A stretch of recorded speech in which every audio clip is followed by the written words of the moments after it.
hunted, framed, running for his life. Jake Vance and his dog, Wolf, were alone against the world. Their only lifeline? A desperate message from a 19-year-old kid. A kid whose mother is Sarah Keene, the woman Jake left behind 20 years ago. But when they are all captured and thrown into the same dark cell, Jake finally confronts his past.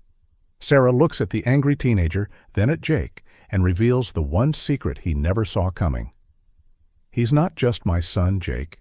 He's yours.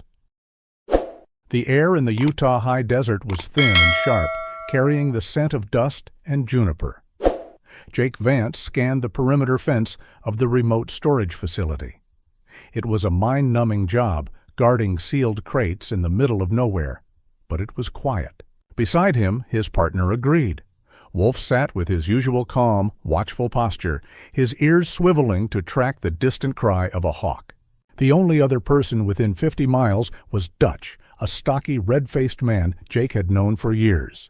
Dutch was a former colleague from Jake's old life, now supposedly settled into the same quiet security detail, monitoring sensors in the main office. The quiet shattered. A high-pitched whine cut the air, followed by the dull, metallic thump of a specialized charge breaching the south gate. "Contact!" Jake yelled into his radio, already moving. 2 armored, matte-black vehicles roared through the breach. Men in high-tech tactical gear, mercenaries, piled out. They moved with professional, terrifying efficiency, ignoring the main buildings. "Jake!" Dutch's voice crackled on the radio. "They're not random. They're headed for Bunker 4. They're here for the Anasazi artifact." Bunker 4, the new acquisition, the one the government had quickly buried in this remote vault. Jake and Wolf raced to intercept, using the rows of containers for cover.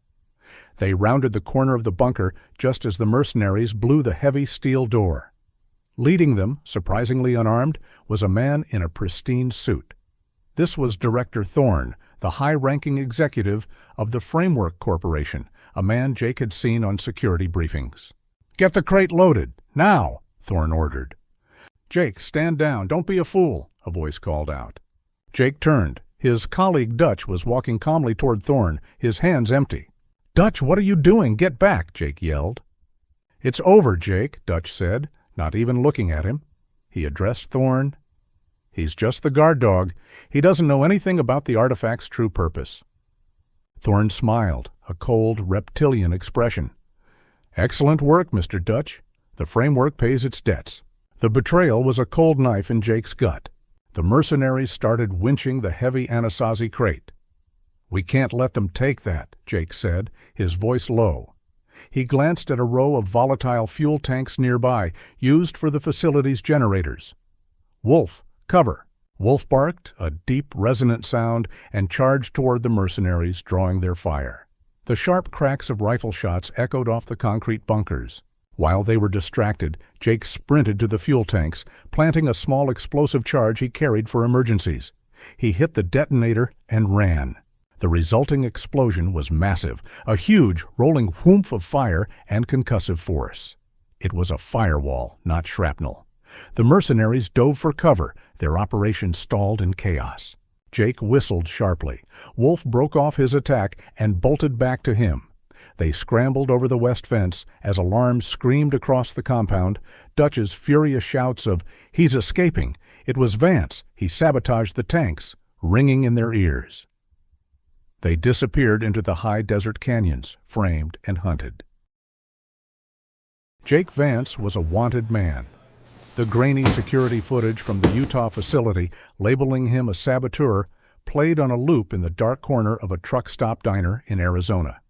Jake kept his head down, the brim of his baseball cap pulled low as he slid into a booth. Wolf, ever the stoic guardian, lay under the table, pretending to sleep. But Jake could feel the dog's muscles tensed, his calm posture a facade. The 6-year-old German Shepherd, with his magnificent silver and gray fur, was coiled, ready to react to any threat. Jake hadn't seen this kind of trouble in years. He was framed, isolated, and running blind. A cheap prepaid phone buzzed in his jacket pocket. It was a number he didn't recognize, using an encrypted messaging Their app. only lifeline? The first message was simple. A desperate message from Are a you the man 19-year-old who ran kid. from the Utah facility? A kid whose mother Jake's is Sarah blood ran Keene. cold. He typed, "Who is this?" "My name is Leo. You don't know me, but you knew my mother, Sarah Keene." Jake stared at the name. Sarah. The trading post. The fire. That was nearly 20 years ago. He had tried to check on her after, but she had moved on, wanting nothing to do with him. The phone buzzed again. A video call request? Jake hesitated, then accepted. The face that appeared on the small screen was young, angry, and sharp. Leo was about 19, with defiant eyes, messy dark hair, and a faded t-shirt. He looked like he hadn't slept in days. "So you're him," Leo said, his voice dripping with contempt. "You got old." "I'm busy, kid," Jake said, his voice low, "and you're not safe contacting me." "I don't care about your problems," Leo snapped. "I have bigger ones. The framework, the same people hunting you. They took my mother. They took Sarah." Jake sat upright. "What?" "And that's not all," Leo continued, his anger faltering for just a second, replaced by fear. "They took your father, too. Elias Vance. They grabbed them both." Jake was stunned. His father and Sarah. How are they connected? Leo let out a bitter laugh. "They stayed in touch, unlike some people. Your father, he found it. The thing the framework wanted from that bunker in Utah. He called it the Oracle Stone. He found it, and it did something to him, man. It broke his mind." Jake remembered his father's obsessive letters from years ago, ramblings Jake had dismissed as academic fantasy. "Before the framework grabbed him," Leo explained, speaking quickly, "Elias managed to do two things. He sent the stone itself to my mom for safekeeping, and he sent me his research notes, the key, the decoder. The framework is smart. They tracked them both down. Now they have Sarah, and they have the stone. They have your crazy old man, but they still need the final piece. They need the notes." Leo held up a worn, leather-bound notebook. Jake recognized his father's precise handwriting. "They have the artifact and the expert, but they don't know where to use it," Leo said. "And I hate you, Vance. I hate you for leaving her, but she's all I have. And I need someone who knows how these people operate. I need you." Jake looked at Wolf, who had lifted his head and was whining softly, sensing the raw emotion. A son he never knew he had. A father he hadn't spoken to in years. And the woman he'd left behind. All of them tangled in the same net. "Where are you?" Jake asked. The drive to the Superstition Mountains was thick with 19 years of unspoken history. Jake Vance drove the rented truck, his eyes scanning the brutal, sun-baked landscape of Arizona. Leo, the 19-year-old he barely knew, sat in the passenger seat, his head buried in the leather-bound notebook left by Elias. Wolf, the only calm presence in the vehicle, sat in the back. The 6-year-old German shepherd, with his magnificent silver and gray coat, simply watched the road, his breathing steady. "The notes say to look for the Needle's Eye near Weaver's Canyon," Leo said, his voice flat. He refused to look at Jake. "It's all nonsense, ramblings of an old man." "Your grandfather was a brilliant academic," Jake said, his voice tight. "He was my family," Leo snapped back. "You were just nothing, a ghost. My mother waited, for years. She thought you'd come back." Jake gripped the steering wheel. "I didn't know about you, Leo." "Yeah, well, she knew about you," Leo pointed. "Pull over here. The Needle's Eye should be a mile hike east." The hike was grueling. The Arizona sun was relentless. Jake moved with an economical, practiced gait, his weathered features set. Leo, thin and wiry, kept pace, his youthful anger fueling him. Wolf, despite the heat, ranged slightly ahead, his nose testing the dry air, his calm posture unwavering. They found the Needle's Eye, a narrow split in a high canyon wall. Elias's notes led them through it, into a small, shaded box canyon that seemed, at first, to be a dead end. "Great, nothing," Leo said, kicking a loose rock. "A complete waste of time." "Quiet," Jake commanded. He was staring at the base of the canyon wall, at a dark shadow cast by an overhang. Wolf? Wolf, who had been sniffing the perimeter, moved toward the shadow. He stopped, his head tilted, and let out a low, soft whine. He began to paw at a collection of loose stones and piled brush hidden from casual view. "What is it, boy?" Jake moved to Wolf's side, his gaze sharp. Jake and Leo started pulling the larger rocks away. Behind the brush, a dark, square opening was revealed. It was man-made, the air that escaped it cold and ancient. "It's a tomb," Jake said, pulling a flashlight from his rucksack. They entered, the beams of their lights cutting through the absolute darkness. It was a small, single chamber. In the center was the dusty, collapsed armor of a Spanish conquistador, centuries old. The man had died here, alone, clutching something to his chest. "He must have been following the same trail," Leo whispered, his anger momentarily forgotten, replaced by a historian's awe. Jake knelt beside the remains. The conquistador's skeletal hand was grasping one last item. It wasn't gold. It was a heavy circular disc of green, oxidized bronze. Jake gently took it, wiping the centuries of dust away. It wasn't a coin. It was a map. "A star map," Jake breathed, recognizing the constellations. "But these positions are wrong." Leo looked over his shoulder, his eyes wide as he compared the bronze disc to the notebook. "They're not wrong," Leo said, his voice shaking slightly. "This is the sky 10,000 years ago, the Anasazi sky. My grandfather, he was right." The map clearly showed the canyon systems, but it highlighted a place that was absent on all modern maps, a hidden city deep within Havasu Canyon, aligned perfectly with the ancient stars. "Tsepka," Leo read from the notes, "the lost city." This was it, the final clue, the way to Havasu. "This is it," Jake said, his voice low. "The path to Havasu." "He wasn't crazy," Leo whispered, his hand still touching the cool bronze of the star map. A sharp crack of a rifle shot echoed from the canyon rim above them. The sound was immediately followed by the hiss of rappelling ropes. Jake grabbed the map and shoved Leo toward the back of the tomb. "Get down!" But it was too late. Mercenaries in the black tactical gear of the framework slid into the narrow box canyon surrounding them. Director Thorne appeared at the tomb's entrance, smiling. Beside him stood Dutch, the man who had betrayed Jake in Utah. "Thank you for finding it, gentlemen," Thorne said, his voice polite as poison. "Dutch, secure the map and the boy's notes." Wolf, the 6-year-old German shepherd, moved instantly between Jake and the mercenaries. A deep, threatening rumble started in his chest. "Don't," Jake warned, his hand on Wolf's neck. "It's over, Jake," Dutch said, taking the map from Jake's hand. "They've got us." A heavy canvas hood was thrown over Jake's head. He heard Wolf snarl and then a sharp yelp as a tranquilizer dart hit. He fought, but a rifle butt slammed into his side, and the world went dark. He awoke to the thrum of helicopter blades. He was bound, sitting on a metal floor. When his blindfold was finally ripped off, the dry Arizona heat was gone, replaced by a cool, moist air. They were deep inside the Grand Canyon, in a section Jake had never seen, Havasu.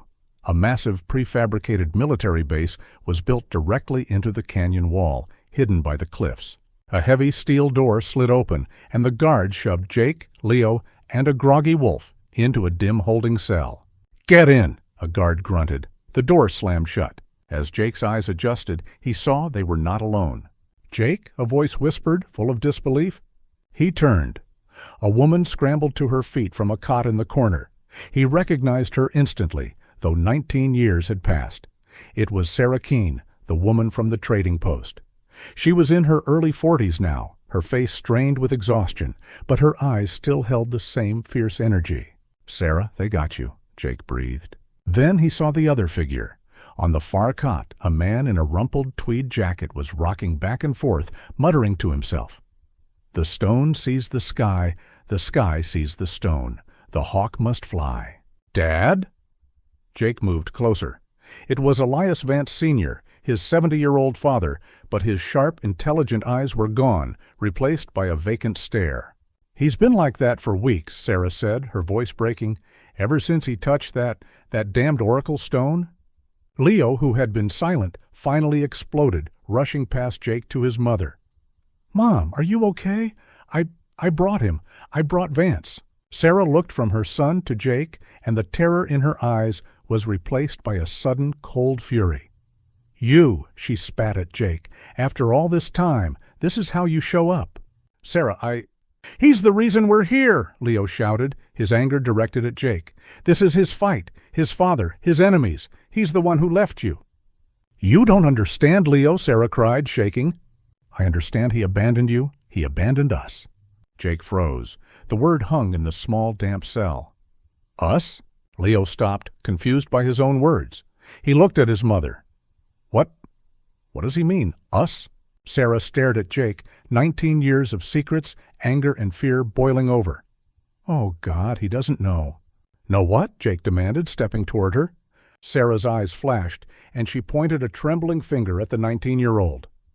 Look at him, Jake! Don't you see it? You arrogant, noble fool! Why do you think I was the one Elias trusted with the stone? Why do you think he sent him the notes? Jake looked, really looked. He saw the defiant eyes, the set of the jaw. Leo isn't just my son, Sarah choked out, the words finally tearing free. He's your son. The silence in the cell was heavier than the tons of rock above them. Jake Vance stared at Leo, really seeing the 19-year-old for the first time, the defiant set of the jaw, the sharp eyes, the stubborn pride. His son. 19 years, Sarah, Jake whispered, his voice cracking. You never told me. You left, Sarah Keene shot back, her voice low and fierce. You left to chase artifacts, Jake. What was I supposed to do? I would have, Jake started but stopped. What would he have done? Elias Vance Sr. just rocked in the corner, muttering about the city of the hawk. Wolf, the magnificent 6-year-old shepherd, whined softly, sensing the crushing weight of the emotions in the room, and nudged his head against Jake's thigh. A sound of a keycard sliding into the lock made them all freeze. The heavy steel door hissed open. It wasn't Director Thorne. It was Dutch, the stocky, red-faced man who had betrayed Jake in Utah. He looked terrified, his face slick with sweat. Dutch? Jake moved instinctively in front of Leo, shielding him. No time, Jake, Dutch whispered, shoving a stolen keycard into Jake's hand.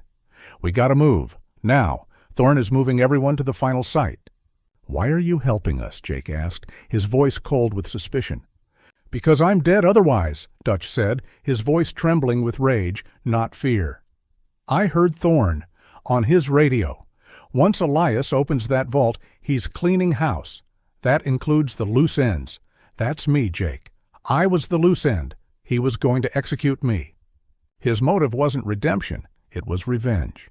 This way, Dutch urged. He led them through a series of deafeningly loud generator rooms and service tunnels, Wolf moving silently at Jake's heel. They emerged onto a narrow, windswept cliff path high above the canyon floor. Far below, the famous turquoise water of Havasu Creek glittered. An alarm blared, a high, piercing siren. They know we're out, Sarah yelled. They ran. The path was barely a foot wide, carved into the red canyon wall. Ahead, a massive, beautiful waterfall, Havasu Falls, cascaded into a blue-green pool. The path led directly behind the waterfall. In there, Dutch yelled. It's the only way. They plunged one by one through the thundering wall of water, emerging into a damp, misty cave on the other side. Jake, Sarah screamed. At the other end of the cave, blocking the exit, stood Director Thorne and 2 mercenaries. Go, Dutch yelled, shoving Jake toward a side passage. Get them to the city. Get Leo out of here. Dutch, no. I ain't letting him win, Jake, Dutch yelled. He turned back toward Thorne. He pulled a small device from his pocket, an emergency detonator. You wanted to clean up the loose ends, Thorne? Here I am. A sharp crack of a rifle shot echoed from Thorne's position. Dutch staggered, hit. But he smiled, a grim expression. He pressed the button. The explosion was deafening, a ground-shaking boom. Dutch had rigged the charges at the cave entrance. The roof collapsed, a torrent of rock and rubble sealing the passage, plunging Jake's family into darkness, but sealing Thorne on the other side. Jake, Wolf, Sarah, Leo, and the still mumbling Elias were safe, but trapped on the path to the lost city. The tunnel Dutch had sacrificed himself to collapse was a dead end behind them. They were sealed in, the only path leading down into the earth. "This way," Elias Vance Sr. said. His voice was weak, but the frantic, muttered ramblings were gone. The vacant look in his eyes had been replaced by a sharp academic focus. The shock of the escape, or perhaps the proximity to the energy he had sought, had cleared the fog from his mind. He looked at Jake, then at Leo, his 19-year-old grandson. "He's right, Elias," Sarah Keene said, taking the old man's arm. "Lead the way." They walked for what felt like an hour, descending a long, carved staircase. Wolf, the magnificent 6-year-old shepherd, stayed close to Jake, his claws clicking softly on the ancient stone. They emerged into a vast cavern. It was not a city of gold, but a city carved from the canyon wall itself. "Tsepka," Elias breathed. In the center of the cavern, half buried in the floor, was a breathtaking sight. It was a massive, crystalline geode, the size of a truck, split open. It pulsed with a low, soft, blue-white light, casting a gentle glow over the entire chamber. It was the source of the energy Elias had been tracking. "It's beautiful," Leo whispered. A grinding sound echoed from the tunnel behind them. Rocks shifted. "He found another way," Jake said, his voice grim. Director Thorne stepped into the cavern, his suit dusty, but his posture triumphant. He was followed by a handful of his remaining mercenaries. He held the oracle stone in his hand. "The heart of the Anasazi," Thorne said, his eyes fixed on the massive geode. He saw a depression in its center, a socket that perfectly matched the oracle stone. "The final piece." "Don't, Thorne!" Jake yelled. "You don't know what that is." "It's power, Mr. Vance," Thorne said. "The power to heal, the power to live." He strode forward and placed the oracle stone into the center of the geode. The connection was instant. The geode did not explode. It awakened. The pulsing blue light brightened, becoming an intense, overwhelming, pure white. A low, powerful vibration filled the air, humming in their bones. Thorne raised his arms, his face lit with ecstasy. "Power," he whispered. The energy lashed out, not as fire or lightning, but as a beam of pure, solidifying light. It struck Thorne. He didn't burn. He didn't scream. He simply stopped.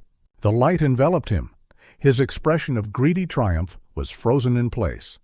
In seconds, the energy receded, leaving Thorne standing as a perfect, gray stone statue.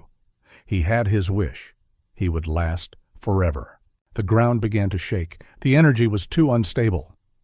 "The cavern is collapsing!" Sarah screamed. Large chunks of rock began to fall from the ceiling. "This way!" Jake yelled, grabbing his father's arm. "Leo, grab your mother! Wolf to me!" Wolf barked, a sharp sound of warning, nudging Leo toward the crumbling staircase they had used to enter. They ran, a broken and reunited family, as the city of the Anasazi began to tear itself apart behind them. They burst out of the tunnel entrance behind the waterfall, gasping just as the cliff face groaned and the passage collapsed, sealing Tsepka away forever. They stood in the bright turquoise mist of Havasu Falls. Safe. Elias, now fully lucid, looked at Jake, his eyes wet. He then looked at Leo, and finally at Sarah. "Jake," Elias said, his voice thick with emotion. You saved us. You brought them." Jake put a hand on Leo's shoulder. The 19-year-old looked at Jake, his defiant eyes now just holding relief. "No, Dad," Jake said, managing a small, tired smile. "We brought us?" In the end, the greatest artifacts we unearth are not the ancient stones we seek, but the family we thought we had lost forever. This journey wasn't just about finding a lost city, it was about finding a son, forgiving a father, and getting a second chance. And through every dangerous step, Wolf was the silent guardian, the loyal anchor that held this broken family together as they finally found their way back to each other. That is the true heart of Paws and Narratives, the long, hard journey home. If this story of a family reunited touched your heart, we hope you'll subscribe. We are truly moved by the stories you share in the comments below. The adventure continues, and our next narrative is waiting for you now on the screen.